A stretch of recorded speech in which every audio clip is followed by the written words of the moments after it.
We're talking about the Beast Full Stop Spray Foam Insulation Kit. Stick around to the end. This is a product where you're going to make an investment in it. And in this video, we're going to go through everything. You can see that here's the before and after of the project I just completed this morning with my son in my attic. We're going to talk about how this comes out of this container and turns into this. We're going to talk about the different attachments that come to this gun in order to make this as easy as possible. We're going to talk about things I did well. Mostly we're going to talk about things I didn't do well. I made some big mistakes, but I want to make sure that you don't make the same. And then all the clothing, everything that comes with it, because it's really, this is something that can get very messy if you don't do it right. And also you don't want to put this on your clothes. The most important thing about this product is this Full Stop Spray Foam Cleaner. This is what you use to clean the gun. It's both inside and out. It's what you use to, if you drop some things, you need to clean it up. I used it on my hands. I used it on some clothes. I used it on the ground. This was a lifesaver because this, once it gets jammed up with this foam, if you don't clean it, this is going to be difficult or impossible to use. I got the 12 pack. Each one of these containers does 20 square feet. We used 11 of the 12. This one I'm going to keep and use for some touch-ups that I even saw after, we finished about 2.5 hours ago.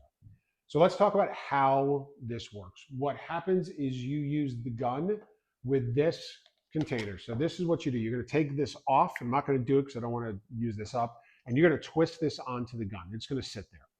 When you spray it out, this sprays out in a foam, and you'll see this here. It sprays out in a foam that can get very, very sticky, but then adheres to the walls. One of the key things to remember is you have to use, before you even do anything, you have to clean the area pretty well, or it's not going to stick. You also have to mist it with water. So two things, make sure it's clean and you mist it with water. This sprays out.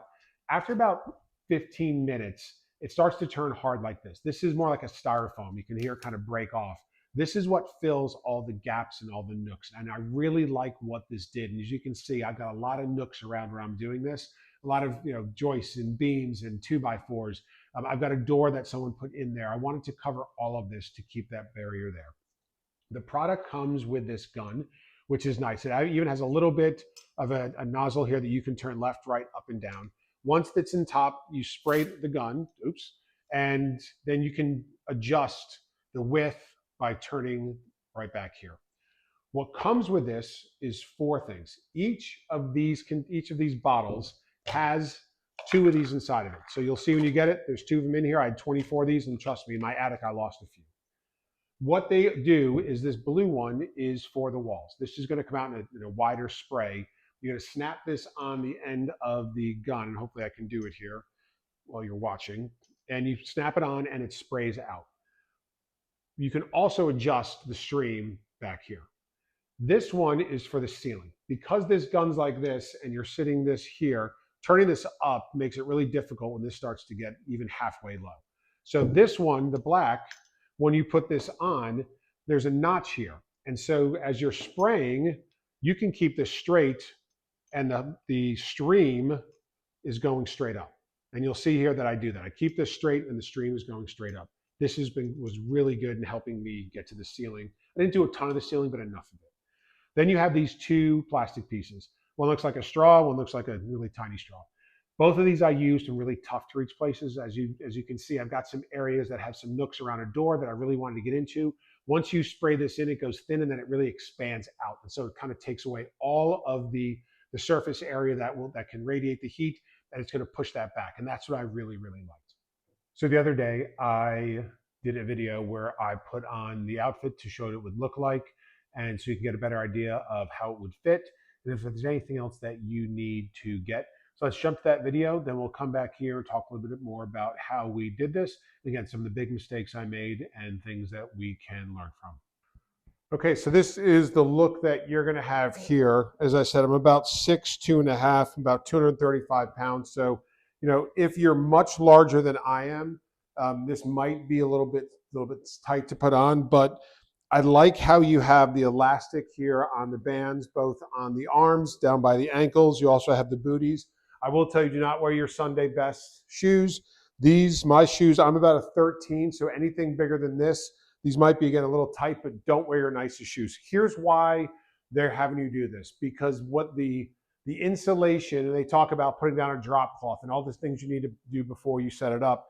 That's going to cause a lot of problems when it gets on your clothes. You don't want it on your body because it sticks. It's going to start to form. It's going to get hard. So the other things you're going to have here is you have gloves. And these gloves, these are more like a elastic glove or glove that you'd use in a doctor's office. Latex is the word I'm looking for. So I have relatively large hands, but these fit relatively well. Some of you may want to consider putting on long sleeves if your arms stick out of this, but these fit pretty good for my hands. So I know this is a lot in the video, but they fit well, and I've got large hands. I can palm a basketball, so that's the size you're thinking about. Next you're going to have here is you've got the hood you put over your head. I think the last thing you want is this in your hair. It kind of makes you feel silly, but it's good protection. It covers around your ears, covers your eyes, or not covers your eyes. Then you put on the goggles here. So what you've got is you have a full, and I'm going to take my mic off. You've got a full set here. You zip this all the way up. You've just about everything covered. So now you're standing in here. You've got everything covered. You can do your application. You don't have to worry about anything getting wet now or getting product on it. If you do feel the need to wear a mask, you can try to do that. This doesn't come set up to do that, but I bought some extra just in case. So this is what this looks like. Now we're going to head off and go to our attic and start to set this up. We'll walk through the process. And again, we'll come back at the end with questions. This is going to be a long video, but I think for this type of investment, this type of project, you need something like this. So now that we've talked about the clothes, let's talk about the prep. First thing, make sure that you have a drop cloth. I will say that's the one thing I wish this came with was a drop cloth, but you need to make sure you have that or it's going to become a mess. I did mine in my attic. I didn't care that much, but you need to make sure you use the drop cloth. Number two, you have to make sure that the wall is somewhat clean. Wipe it down, maybe with a damp paper towel, get it clean. And then you're going to be able to start the process, because if it's not clean, this has nothing to adhere to. Then best practices is to get a spray water bottle like you'll see here. And I sprayed the entire area liberally enough where it's not dripping wet, but enough that it's there. And then you can go ahead and start using the gun. After we started using the gun, there were some big lessons that we learned after the first pass. Let's go jump to a clip where we're back in the attic and listen to some of the things that I made mistakes on and some things that we did well. Okay, so other than being a sweaty mess, here's some lessons learned. Number one, I rushed too fast and for the first round, but I was able to figure it out. What you need to do is when you pull, you need to pull the trigger all the way, especially when you're doing walls. I got it coming out too clumpy at first, and it didn't stick, and it fell to the ground, and that stuff I'm going to have to clean up afterwards. So once I got that figured out, I got most of this pretty good. You will see that when you do have the ceilings, it does drop. So you need to make sure you have a drop cloth, which, again, mistake I made, I didn't think I needed, and I needed. This is very sticky.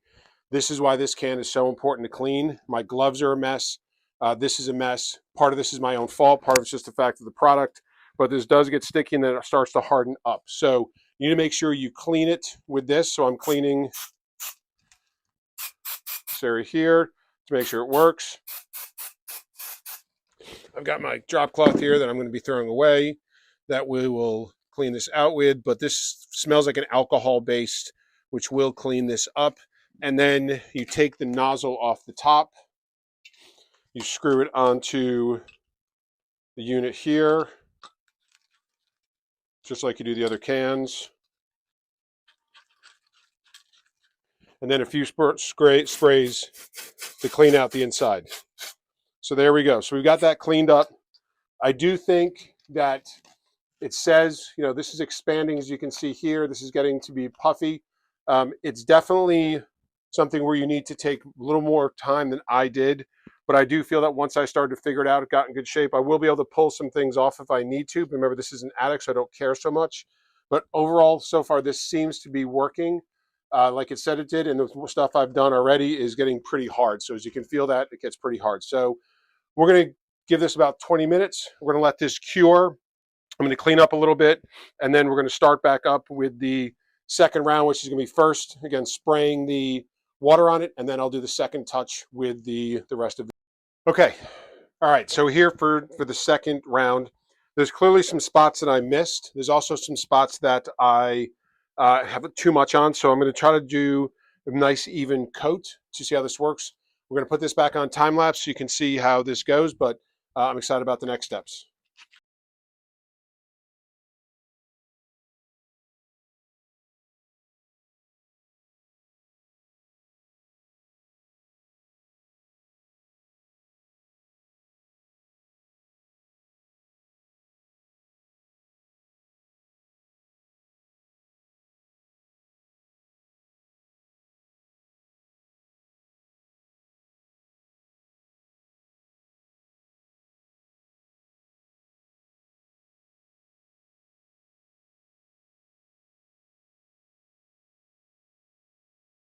Okay, so this is done.